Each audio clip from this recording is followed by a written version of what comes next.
अस्सलाम वालेकुम and welcome to episode 20 of कानूनदान्स वीकली केस लॉ बुलेटिन। हर एपिसोड की तरह इस वीक भी हम लास्ट वीक में डिसाइड की गई मेजर जजमेंट्स को आप तक पहुंचाएंगे और उनमें डिस्कस किए गए मेन पॉइंट्स को आपके साथ एनालाइज करेंगे। तो आइए let's begin with the supreme court judgment. Supreme court of Pakistan, commissioner of inland revenue versus MS Mughal board industry, civil petition number 1026L of 2019। ये केस सुप्रीम कोर्ट में एक सिविल पिटिशन के तौर पर पेश किया गया।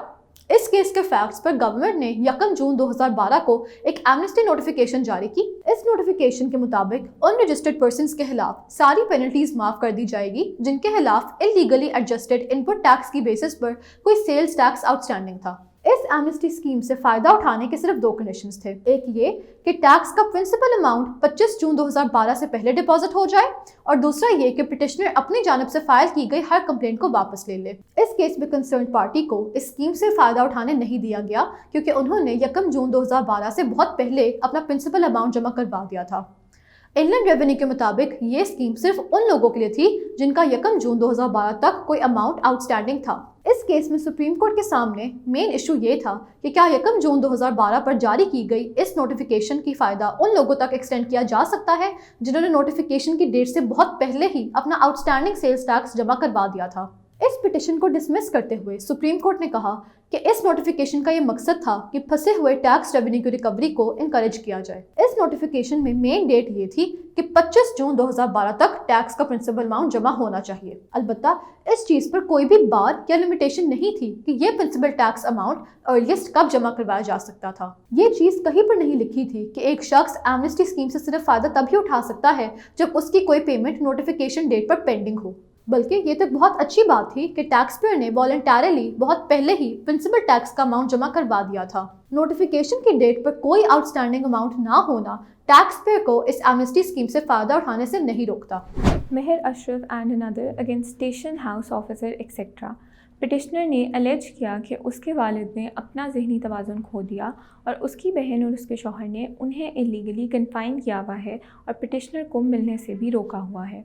पिटिशनर ने हेबियस कॉर्पस पिटिशन फाइल की सेशंस कोर्ट में जो कि डिसमिस हो गई, लिहाजा ये मामला इस कोर्ट के पास आया है इन ग्राउंड्स पर कि मेंटल हेल्थ ऑर्डिनेंस 2001 के पास एक्सक्लूसिव जुरिस्डिक्शन है ये डिटर्मिन करने के लिए कि क्या एक इंसान मेंटली डिसऑर्डर्ड है, और एडिशनल सेशंस जज कोर्ट ऑफ प्रोटेक्शन नहीं था और इसी वजह से वो कॉम्पिटेंट नहीं था कि हेबियस कॉर्पस प्रोसीडिंग्स में मेंटल हेल्थ पे कमेंट करे। अब अदालत के सामने सवाल ये था कि स्टैचूट में प्रीएम्बल की क्या इंपॉर्टेंस है। दूसरा ये कि क्या कोर्ट ऑफ प्रोटेक्शन के पास हर मैटर जिसमें कोई मेंटली डिसऑर्डर्ड शख्स इन्वॉल्व हो उस पर जुरिस्डिक्शन होती है। तीसरा ये कि मेंटल हेल्थ ऑर्डिनेंस 2001 की मौजूदगी में एक हेबियस कॉर्पस प्रोसीडिंग में क्या एडिशनल सेशंस जज जस्टिफाइड था डिटेन्यू की मेंटल हेल्थ के हवाले से ऑब्जर्वेशन रिकॉर्ड करने में। चौथा ये कि कॉस्ट अवॉइड करने के लिए क्या कंसिडरेशंस होनी चाहिए। पांचवा ये कि प्रोसीडिंग्स फ्रिवलस और वेक्सेशियस कैसे टर्म होंगी। छठा ये कि कॉस्ट का सेक्शन 35 और 35A में क्या फ़र्क है। और आखिर ये कि क्या हाई कोर्ट के पास पावर्स हैं कि वो एग्जेम्पलरी कॉस्ट इम्पोज करे over and above the amount stipulated in section 35A CPC। Justice Tariq Salim Sheikh ने इन सवालात के जवाब में कहा कि प्रीएम्बल स्टैचूट का पर्पस डिस्कवर करने में एक लेजिटिमेट एड है। दूसरा कि कोर्ट ऑफ प्रोटेक्शन के पास हर मैटर जिसमें कोई मेंटली डिसऑर्डर्ड शख्स इन्वॉल्व हो उस पर नेसेसरली जुरिस्डिक्शन नहीं होती। तीसरा ये कि मेंटल हेल्थ ऑर्डिनेंस 2001 की मौजूदगी में एक हेबियस कॉर्पस प्रोसीडिंग में एडिशनल सेशंस जज जस्टिफाइड था डिटेन्यू की मेंटल हेल्थ के हवाले से ऑब्जर्वेशन रिकॉर्ड करने में। चौथा ये कि कॉस्ट अवॉइड करने के लिए ये ज़रूर कंसिडर करना चाहिए कि वो एक्सेस टू कोर्ट और जस्टिस को ऑब्स्ट्रक्ट ना करे। पांचवा ये कि प्रोसीडिंग्स फ्रिवलस तब टर्म होंगी जब लीगल पोजीशन विदाउट मेरिट होगी बगैर किसी रैशनल आर्ग्यूमेंट के, और प्रोसीडिंग्स विक्सेशियस तब होंगी अगर वो इस इंटेंशन के साथ इंस्टीट्यूट हुई हैं कि अपोजिट पार्टी को अनॉय या एम्बैरस किया जाए। छठा ये कि सेक्शन 35 रीजनेबल लिटिगेशन एक्सपेंसेस की रीइंबर्समेंट की तरफ एम करता है जबकि सेक्शन 35A CPC कॉम्पनसेट करता है फॉल्स और विक्सेशियस क्लेम्स को। और आखिरी ये कि हाई कोर्ट के पास पावर्स हैं कि वो एग्जेम्पलरी कॉस्ट इम्पोज करे over and above the amount stipulated in section 35A CPC। Shahrukh Jamal versus national accountability bureau, PLD 2022 Islamabad 1 Writ Petition number 2942 of 2021। ये केस इस्लामाबाद हाई कोर्ट में चीफ जस्टिस अतर मिनल्ला और justice Aamir Farooq के सामने कॉन्स्टिट्यूशन के आर्टिकल 199 के नीचे एक पिटिशन के तौर पर पेश किया गया। इस केस में नैब ने रिस्पोंडेंट लियाकत अली खान के खिलाफ फेक बैंक अकाउंट्स केस में प्रोसीडिंग स्टार्ट की। इस दौरान इन्होंने कराची में एक प्रॉपर्टी रेड की जो कि रिस्पोंडेंट्स और पिटिशनर्स जो कि उनके भाई और नेफ्यू थे जॉइंटली इनहैबिट करते थे। इस प्रॉपर्टी से उन्होंने 8 व्हीकल सीज की, लेकिन इनमें से 5 तो रिस्पोंडेंट के नाम पर ही नहीं थी। इस इशू पर पिटिशनर्स ने अलेज किया कि नैब की इन्वेस्टिगेशन रिस्पोंडेंट के खिलाफ थी, ना कि पिटिशनर्स के, और नैब सिर्फ पिटिशनर्स और रिस्पोंडेंट के बीच में रिश्ते की वजह से ये 5 व्हीकल्स सीज नहीं कर सकते थे। अलबत्ता अकाउंटेबिलिटी कोर्ट ने कहा कि ये सारे व्हीकल्स केस प्रॉपर्टी थी और इन्हें पिटिशनर्स को हैंड ओवर नहीं किया जा सकता था। इस केस में कोर्ट के सामने मुतअद्दिद इशूज रखे गए, जिनमें से 2 इंतहाई अहम थे। पहला इशू ये था कि नैब ऑर्डिनेंस 1999 के नीचे नैब के पास किसी शख्स को उसकी प्रॉपर्टी से डिप्राइव करने की क्या जुरिस्डिक्शन थी और क्या प्रॉपर्टी सीज करते वक्त ऑर्डिनेंस के सेक्शंस 12, 13 और 23 को इग्नोर करते हुए सीआरपीसी के जनरल प्रोविजंस पर रिलाई किया जा सकता है। अब सेक्शन 12 के नीचे नैब चेयरमैन एक अक्यूज की प्रॉपर्टी को सिर्फ तब सीज कर सकते हैं जब उनके पास ये बिलीव करने के लिए रीजनेबल ग्राउंड्स हो कि अक्यूज ने वाकई में ऑफेंस कमिट की है। सेक्शन 13 के तहत ऐसी प्रॉपर्टी के फ्रीजिंग ऑर्डर को अकाउंटेबिलिटी कोर्ट में चैलेंज किया जा सकता है और इस कोर्ट के डिसीजन से अपील हाई कोर्ट में सुनी जाएगी। इस इशू पर कोर्ट ने कहा कि नैब ऑर्डिनेंस एक स्पेशल लॉ है और जब कोई स्पेशल लॉ इन्फोर्स हो तो इसे इग्नोर करके एक जनरल लॉ के प्रोविजंस को अप्लाई नहीं किया जा सकता। इसके साथ उस जनरल लॉ के नीचे प्रॉपर्टी सीज करने के प्रोविजंस नैब ऑर्डिनेंस के सेक्शन 12 और 13 के साथ इनकंसिस्टेंट थी और इस इनकंसिस्टेंसी में नैब ऑर्डिनेंस के प्रोविजंस अप्लाई करेगी। केस का सेकंड इशू ये था कि सेक्शन 12 के नीचे किसी को उसकी प्रॉपर्टी से डिप्राइव करने के लिए थ्रेशोल्ड या स्टैंडर्ड क्या था। अब इस सेक्शन के नीचे पावर्स एक्सरसाइज करने के लिए रीजनेबल बिलीफ का होना लाजमी था। ये स्टैंडर्ड सीआरपीसी में दिए गए स्टैंडर्ड से ज़्यादा था और पीएलडी 1968 एससी 439 के मुताबिक इस स्टैंडर्ड का मतलब ये था कि एक रीजनेबल शख्स अक्यूज को क्राइम से कनेक्ट करता। इस सेक्शन के नीचे किसी की प्रॉपर्टी महज रीजनेबल सस्पिशन या शक की बेसिस पर सीज नहीं की जा सकती थी। इस केस में पिटिशनर्स खुद भी अडल्ट्स थे और रिस्पोंडेंट के रिश्तेदार होने के बावजूद अपनी प्रॉपर्टी और बिजनेस सेपरेटली ओन करते थे। पिटिशनर्स के खुद के खिलाफ नैब की कोई भी इंक्वायरी ऑनगोइंग नहीं थी और इसीलिए उनकी प्रॉपर्टी सीज नहीं की जा सकती थी। इसी बेसिस पर यह पिटिशन अलाउ कर दी गई। Ali Ahmad etcetera against office of the ombudsperson Punjab etcetera. इस केस में पिटिशनर ने Punjab enforcement of women's property rights act 2021 के सेक्शन 7 के अंडर ओम्बुड्सपर्सन पंजाब के फैसले को चैलेंज किया, इस कंटेंशन के साथ कि ओम्बुड्सपर्सन जुरिस्डिक्शन लैक करता था कि वो कंप्लेंट की कॉग्निजेंस ले जब case already court of law में पेंडिंग था। अब अदालत के सामने 2 सवाल थे। पहला ये कि क्या सिविल सूट की पेंडेंसी इनिशिएशन ऑफ प्रोसीडिंग्स या cognizance exercise by the ombudsperson Punjab को रिस्ट्रिक्ट या बार करती है, और दूसरा ये कि समरी प्रोसीडिंग्स के केस में pending proceedings of the court और उसके ऑर्डर्स की सबमिशन क्या इम्पेरेटिव इन नेचर है। जस्टिस आसिम हफीज़ ने पहले सवाल के जवाब में कहा कि सेक्शन 7 सबसेक्शन 1 की रोशनी में सिविल सूट की पेंडेंसी इनिशिएशन ऑफ प्रोसीडिंग्स या cognizance exercise by the ombudsperson Punjab को रिस्ट्रिक्ट या बार नहीं करती। दूसरे सवाल के जवाब में उन्होंने कहा कि समरी प्रोसीडिंग्स के केस में कोर्ट ऑफ लॉ में पेंडिंग प्रोसीडिंग्स की रिपोर्ट की submission with recommendations of abeyance of its proceedings और कोर्ट के waiting orders imperative in nature हैं और लॉ की मैंडेटरी रिक्वायरमेंट है। Dr. Rehana Ali Shah versus Province of Sindh, Sindh Local Government, District Central, Constitutional Petition number D3713 of 2018, PLD 2022 Sindh 31। ये case Sindh high court में chief justice Ahmed Ali M Sheikh के सामने एक constitutional petition के तौर पर पेश किया गया। इस केस के फैक्ट्स कुछ यूं थे कि पिटिशनर ने डिसीज्ड डॉक्टर सैयद मोहम्मद अली शाह के साथ शादी की। मरहूम डॉक्टर की पहले भी एक शादी हुई थी जिसमें से उनके 2 बेटे थे।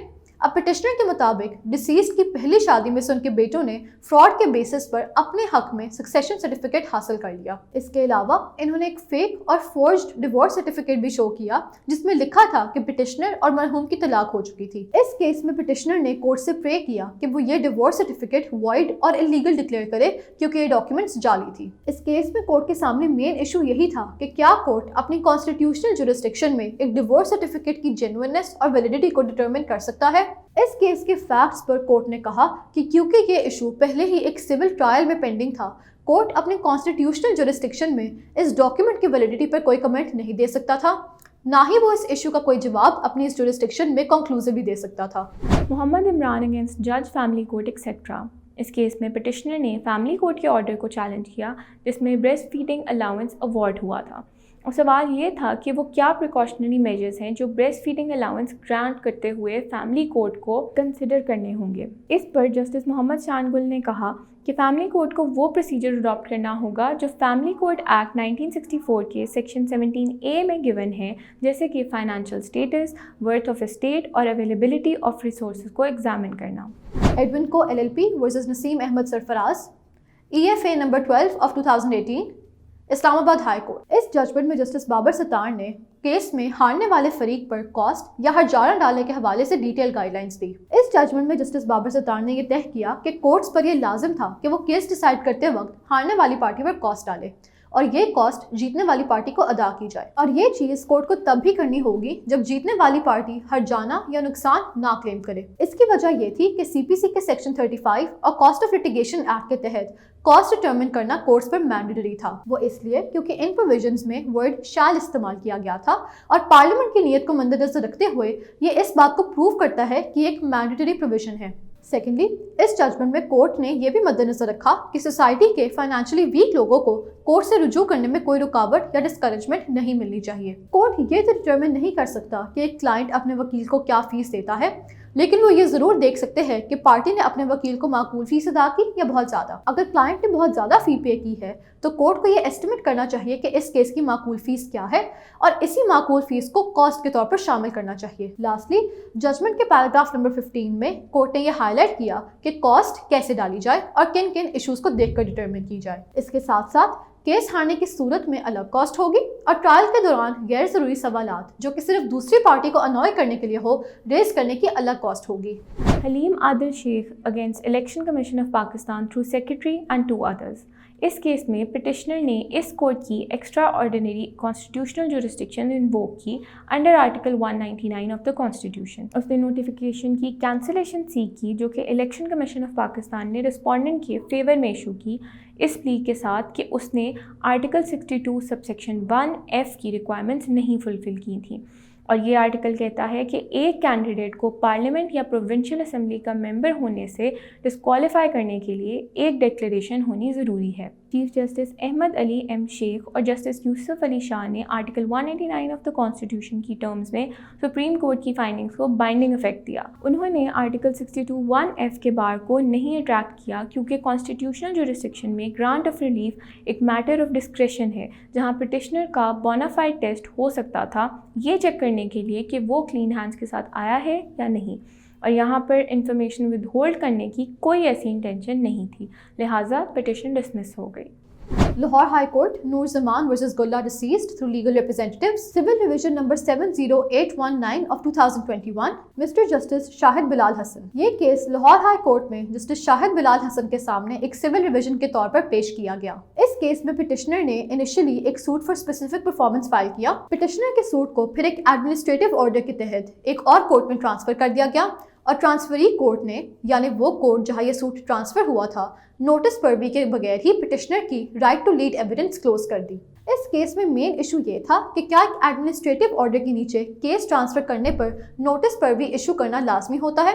اس ریویژن پٹیشن کو الاؤ کرتے ہوئے کورٹ نے کہا کہ high courts rules and orders کے پیراگراف 6 چیپٹر 13 والیوم 1 کے تحت جب کسی کیس کو ایڈمنسٹریٹو آرڈر کے ذریعے ٹرانسفر کیا جائے تو یہ پریزائڈنگ آفیسر پر لازمی ہے کہ وہ پارٹیز کو اس ٹرانسفر کے بارے میں بتائے، اور ڈسٹرکٹ جج کو انشور کرنا چاہیے کہ پارٹیز کو نئے کورٹ میں اپنی ڈیٹ آف ہیئرنگ کے بارے میں پتہ ہے۔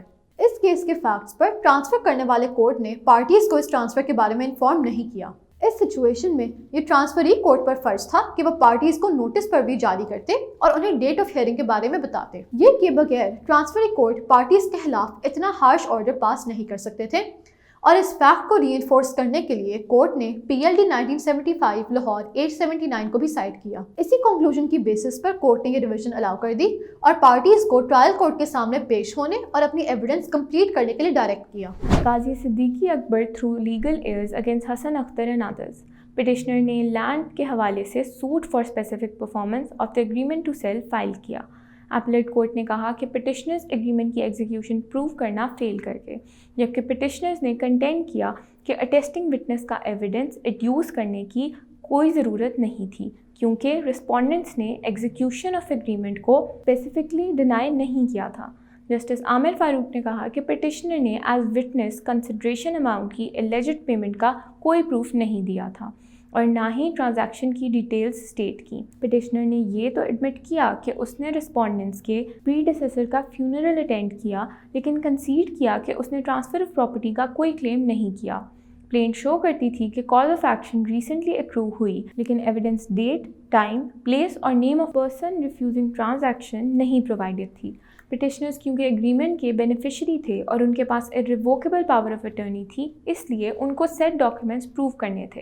نہ ہی پٹیشنرز اپنا کلیم سبسٹانشیٹ کرنے کے لیے رسپونڈنٹس کی ویکنیسز پر ریلائی کر سکتے تھے۔ رسپونڈنٹس کے لیگل ایئرز کے فیور میں mere entrance of mutation of inheritance property transfer کرنے کے ریفیوزل نوٹس کو نہیں اماؤنٹ کرتی اور ساتھ ہی کلیم بارڈ بائی لمیٹیشن بھی تھا، لہٰذا ریویژن پٹیشن ڈسمس ہو گئی۔ اور اس کے ساتھ آج کا بلیٹن یہی ختم ہوتا ہے۔ آپ سے ملاقات ہوگی انشاءاللہ اگلے ہفتے کچھ نئے کیسز کے ساتھ۔